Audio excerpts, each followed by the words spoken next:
Bismillah, alhamdulillah, wa salatu wassalamu ala rasulillah. Knowing that the Prophet Muhammad sallallahu alaihi wasallam ordered the Muslim man to trim the mustache and grow the beard, a question can be asked: what are the limitations of the beard and the mustache? Should you trim or shave? What about the hair between the mustache and the beard? What about what's called the soul patch? In Arabic it's called anfaqa, and this is called sibalan. Are these a part of the beard or not? Tayyib. So first and foremost, to understand these, we look at the Arabic language, but we also look at the fi'l, the actions of Rasulullah sallallahu alaihi wasallam and the Sahaba radiyallahu anhum, so we can know these ahkam, shar'i ahkam. Rasulullah sallallahu alaihi wasallam told us afu, yani to let the lahya go, to grow it out. What is considered the lahya? So when we look at the books of Arabic language, like Lisan al-Arab, Ibn Manzur, he mentioned in the famous book Lisan al-Arab that al-lahya is what is by the jawbone, and al-khadain, the two cheeks, and al-dhiqn, the chin. So to understand, we see this bone here by the ear. This is where the beard begins. Above this bone that's by the ear is the head. So when you finish ihram or so on, you shave or trim what is above this and not below. So below this, and this is why the name lahya comes from the word for the jawbone. So what goes along with the jawbone, this is the lahya. And what comes on these two cheeks and on the chin, this is all. This is the jamhur, the majority of the Arabic linguists have mentioned this is the beard. This is what you allow to grow. And the Prophet ﷺ, when you look at his beard, it was as thick as we've mentioned, yani a big beard. So this is what he allowed to go. And the Sahaba radiyallahu anhum, they didn't trim these sides up to get just a goatee. None of the Sahaba did this. Rasulullah sallam didn't do this. This was all the beard. So this is what you grow. Now the hair that's on the neck, if somebody has hair past their yani the bottom of the beard on the neck, none of the scholars of the Arabic language consider that to be a part of the lahya. So if somebody has hair on their neck, on their Adam's apple or so on, they are permitted to remove that hair that is not a part of the beard. Or the hair that grows past the cheeks, past the cheekbone here. But we have the bone up here. When it gets close to the eye, to remove this hair is also permissible because that is not a part of the lahya.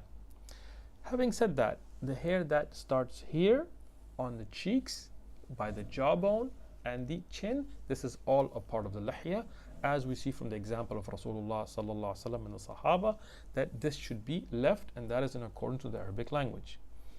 The hair that is between the mustache and the beard, this is called sibal. Sibalan, the two sibal, this hair here between the mustache and the beard, this can be trimmed. And there is a dalil for this, a hadith in the Musnad of Imam Ahmad, it's a Hasan Ralab al hadith, where Rasulullah said, Qusu sibalakum, to cut down the sibal. So this hair between the mustache and the beard here should be and can be trimmed. Tayyib.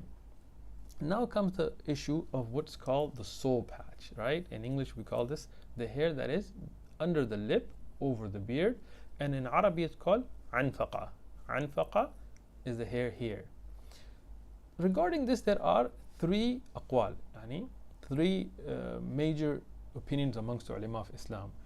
The Maliki ulama, they have man'a, that they said you cannot trim this hair, this is part of the beard, and there is tahrim, it's haram to trim this. And this is also the qawl taken by Shaykh Ibn Baz and Shaykh Salih al-Fawzan in one of his shuruh of al-Umdah. The second opinion is that of the Hanafiya and the Shawafi', that it is makruh, as An-Nawawi has mentioned, and Ibn Abidin, that this is from the hair that is makruh, is karaha, to cut, but if you cut it, it's not tahrim, but it's makruh. And there is the opinion of the Hanabila, as mentioned Al-Insaf and Sharh al-Muntaha and Al-Furu' of Ibn Muflih, that this is permissible to cut because this is not considered part of the beard. And this is also the qawl of Shaykhuna Muhammad Salih ibn Uthaymeen, and Shaykh Salih al-Fawzan in his Sharh al-Bulugh, he also mentioned this qawl as well.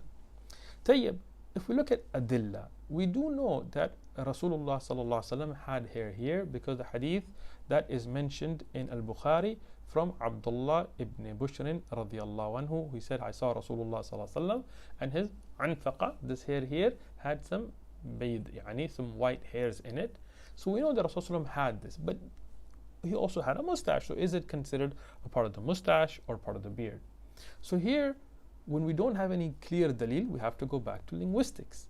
In the Arabic language, in the linguistics of the lahya, it is that which starts from the bone here, goes along the jaw, on the cheeks, and the chin, not what is above it. So what seems to be rajih, wallahu alam, that you should leave it because Rasulullah had this hair. But if somebody was to trim this hair here, the anfaqa, this is not tahrim, this is not haram as a part of the beard.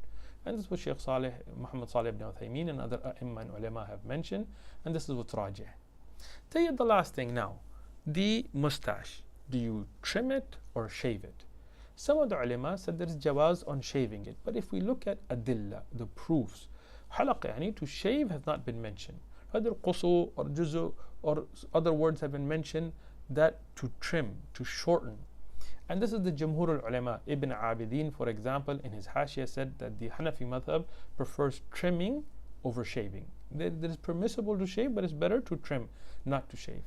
And this is the opinion of a Shafi'i, as he has himself mentioned, and al-Um and others, to trim is the correct way.